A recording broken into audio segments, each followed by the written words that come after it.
What's going on, everybody? This is Josh here with Poor Boys, bringing you this week's What's Sold Over the Weekend video. It's where I show you everything that I sold over the weekend. Hopefully it'll give you some ideas, stuff to look for when you're out. Also give you some perspectives on what stuff's actually selling for, stuff like that. Before we get all into that, I wanted to go over our video last week. It was all about consistency. It was my third YouTube video. Throw the results up here so you can see, but I over 10x just from being consistent and continually posting about eBay. My third video and over 1,668 views at the time of this is absolutely mind-blowing for me, because I would expect that to be consistent for way longer in order to kind of get those same results there. Thank you to each and every one of you. I also wanted to go over, it looks like about 25 to 30% of my viewers from the last video are absolute geniuses.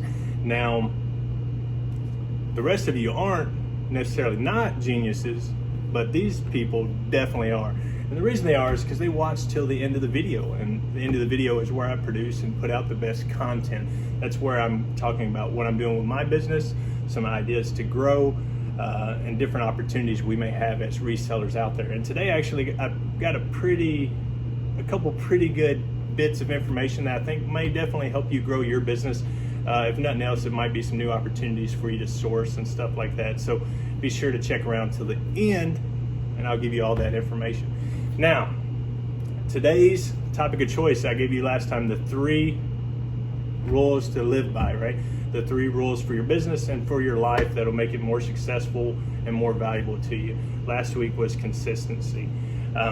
Everything we do it consistent, and we do it with a purpose. That way we get manageable results that we can monitor, track, and if we make adjustments, we can see if those adjustments are improving or hurting our previous results. Consistency is extremely important. But I don't know where it falls exactly and which one's the most important, because to me, they're all equally important. But today we're talking about content, and content is going to be what you're selling, what condition it's in, how you're selling it, pricing, everything involved with your business, and not only your business but your life. So your content, how are you filling most of your time? Are you doing things that you're enjoying? Are you doing things you hate doing? It's all about the contents. Your day's made up of 1,000 little moments each day. How do you want to fill those up? And the reason I kind of want to talk about that today is I see a lot of YouTubers and stuff pushing the idea and the mindset, especially in the clothing genre, where you're gonna, just continually buy stuff and fill up a warehouse until you have, boxes from here to there with, 20,000 items. Now, in my eyes, the way I look at it is when you do that and you're out spending 6 to 8 hours a day sourcing, you're coming home, you're spending another 2 hours listing, you're another hour or 2 bagging up stuff and shipping it out. What you've pretty much done at that point, making $100 grand a year, is you've kind of created yourself self-employment. You're going to be employed as long as you work. If something happens to you, you get sick, something fails, the Goodwill raises their prices, you might be out of business. That's not a business, guys. And my whole goal is to bring you content that's going to help you turn it into a business or grow into a business, create something that is sustainable for you or your family or anything like that. When I go into anything like this, I always think with the mindset and purpose of, if something were to happen to me, would my family be able to continue to do it or continue to thrive from it? So my wife is very much involved in this business so far, and she knows how to run and operate it pretty well at this point, which we're not anywhere yet. We're still in the very beginning stages, so it's not a huge deal. But when I get it built, she will still know how to run and operate everything. And ideally, I would like to be able to step back from it as much as possible and spend more time with my family. So that's my goal and my idea. So one thing for you guys to think about is, as far as your personal lives go, is think a year from now, 5 years from now, where do you see yourself? Some people love picking. They're going to be out every day grinding no matter what. Some people might lead more towards a wholesale side, or maybe boxes, liquidation, stuff like that, or maybe you just go directly from the manufacturer and buy it. And it's extremely crucial to explore and learn all avenues so you can find out what's best for you and your business. Because one thing I think of is Chris from Daily Refinement. Great guy, he does a phenomenal job. He's helped a lot of people out. And he's created a $1 million business for himself.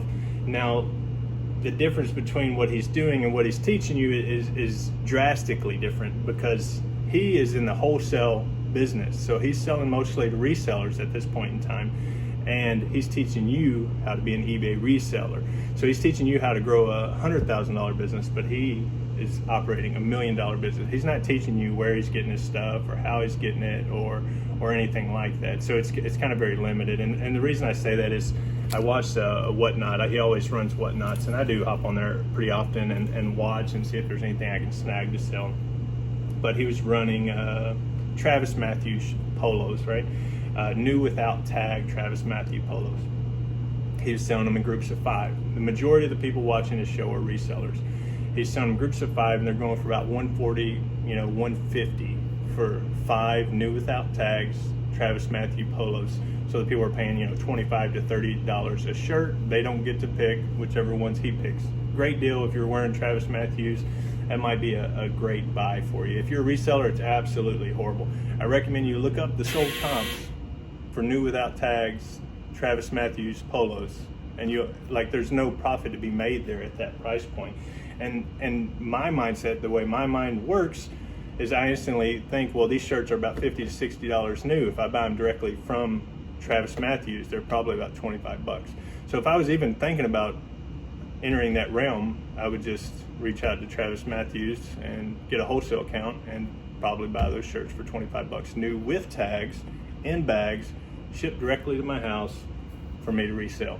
Now, it's not for everybody, but think about it. Like, honestly, I don't see the benefit there other than Chris making money. That's the only person making money, I think, in that whole ordeal there. Anyways, I'm not trying to beat nobody up or nothing. It's just something I was thinking about, some of my mind thoughts. All right, so before we get started in this, one last thing I like to go over with everyone once a week is I try to give you a bolo. So if I didn't sell something that was impressive this weekend, I'll still show you something, because I want you out there, gaining more information and getting better at what you're doing. So today I'm going to talk about the Albright Nutcrackers. So a lot of you probably already know, but we're going into that season, so I want to talk about it anyways.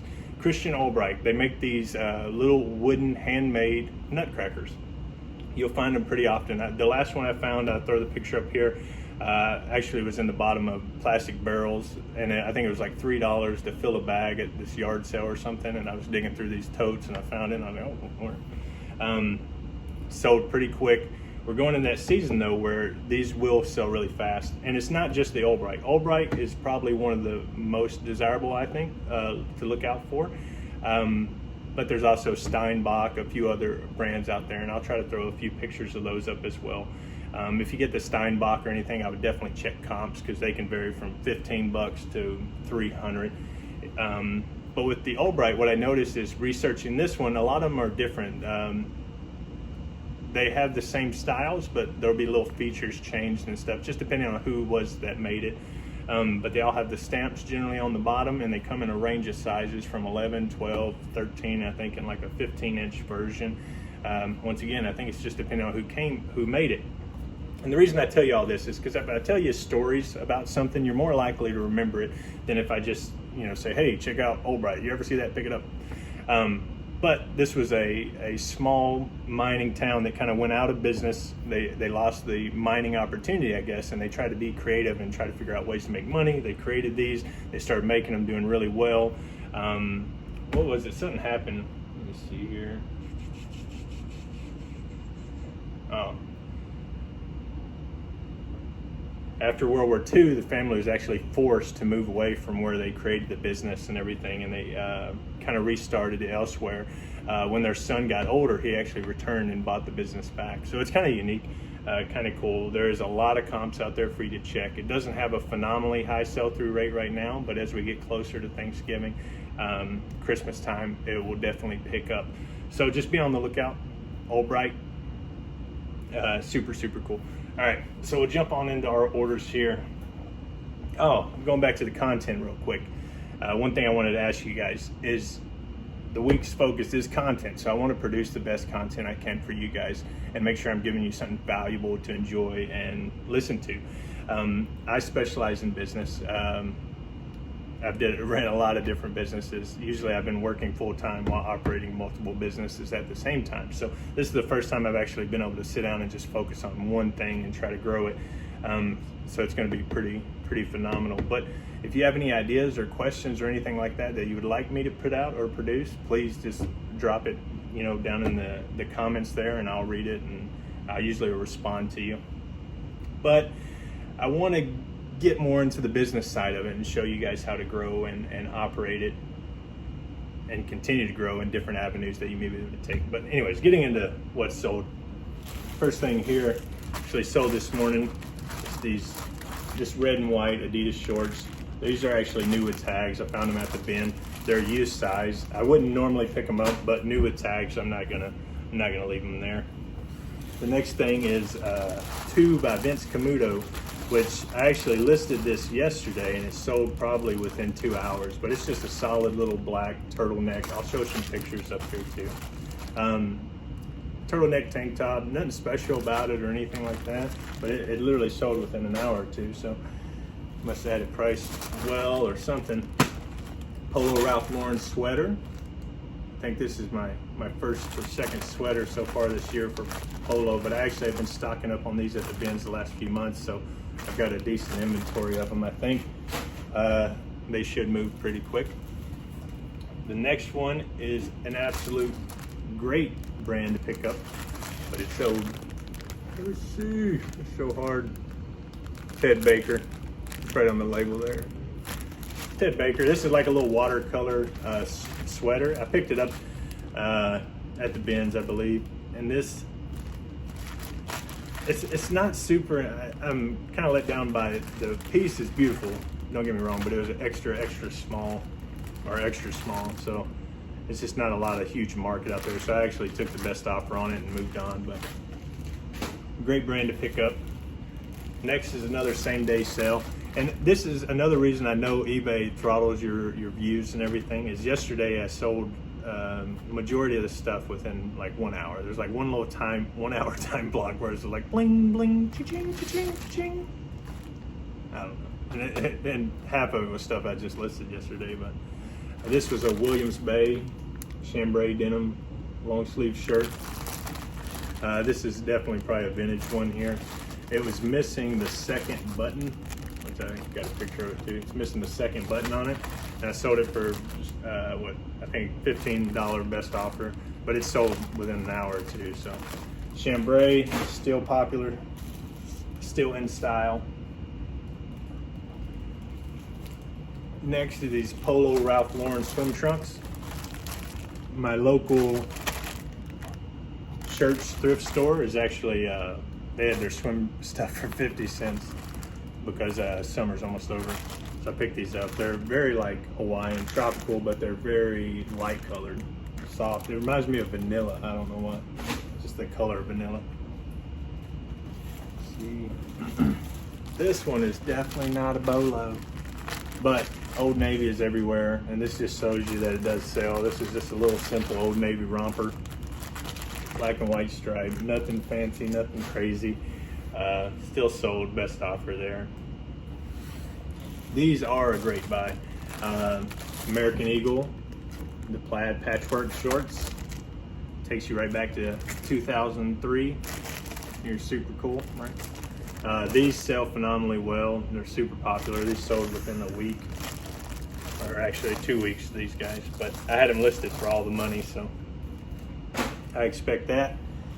Next one here is this Adidas running shirt. This was actually one of my first pickups, and the reason I know that is because I didn't buy the bags until I had made enough money to buy the bags. So the first few boxes are all stacked, the old-fashioned way. But it's just a simple heathered green Adidas running shirt. Just took a best offer, and like I said, it's not in a bag, so I knew it was one of my first things, so I'm okay with just letting it go, try to turn the money and keep going.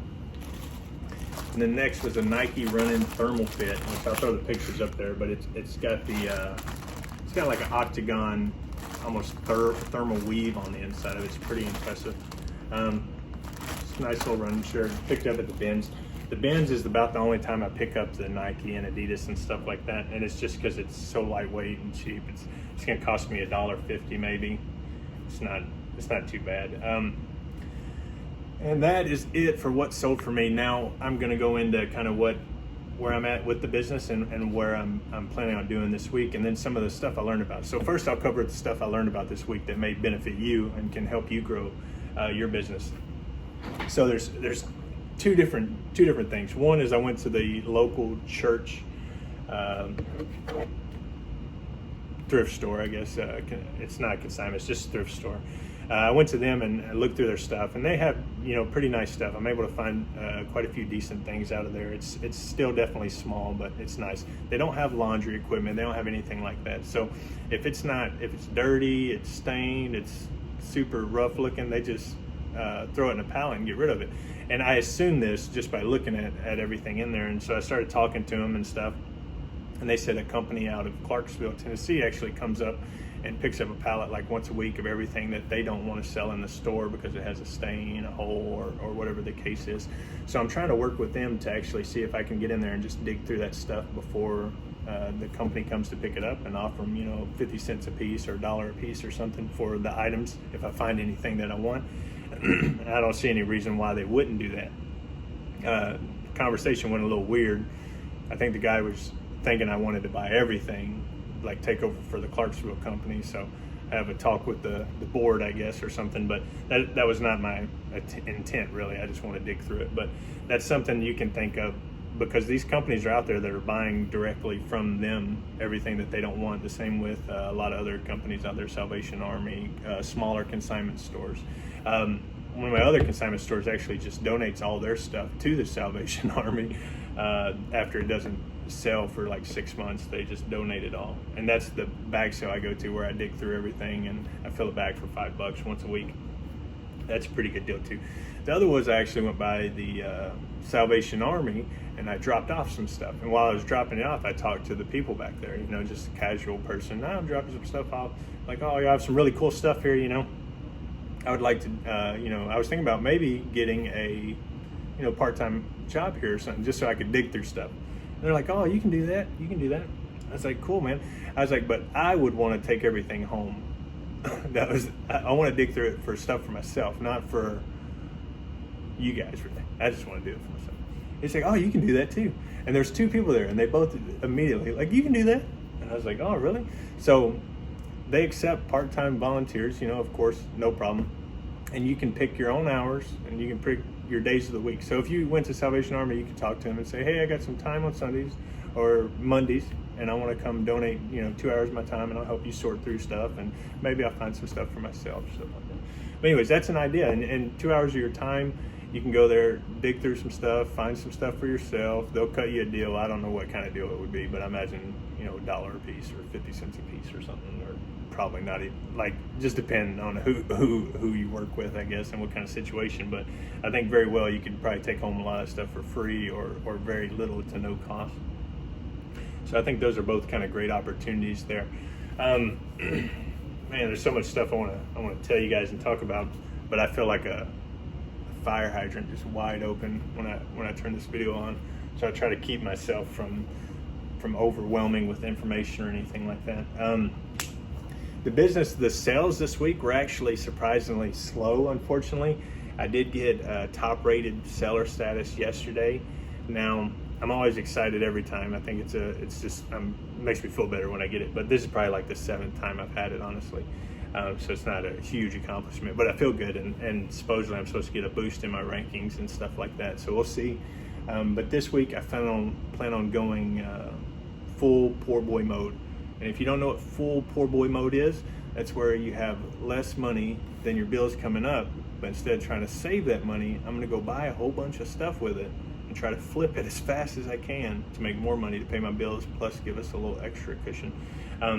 So I was thinking about going today, but I'm gonna go tomorrow. I'm gonna go to the bins, and I'm gonna stay there most of the day, and I'm gonna try to get about 70, 80 items. I'm gonna come back, I'm gonna try to list those for tomorrow and for Wednesday.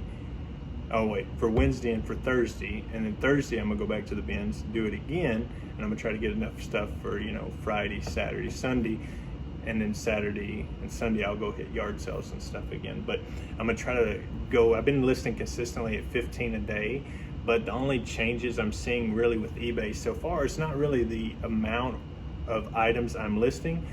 I feel like my sales are more based on how the amount of items I have in my store. So at 700 items right now, I'm expecting closer to that 7 a day average daily sales versus 15 sales a day, if that makes sense.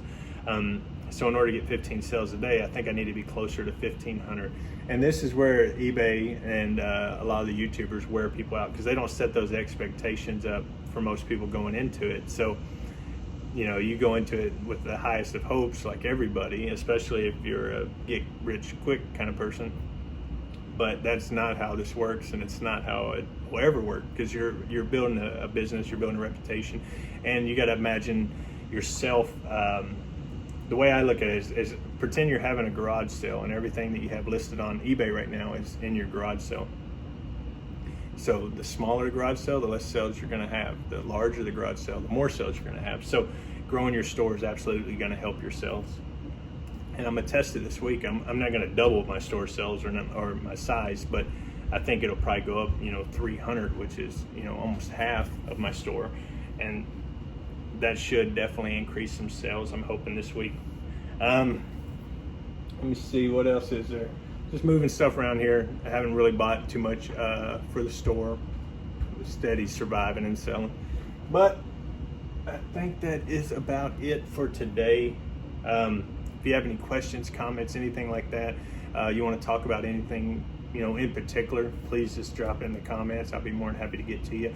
I want to start bringing out more content. Maybe my wife, we're talking about, we're going to do a video of her, how the picturing process, how she goes through it, a few things like that. But I don't want to stick to the minuscule stuff, because there's so many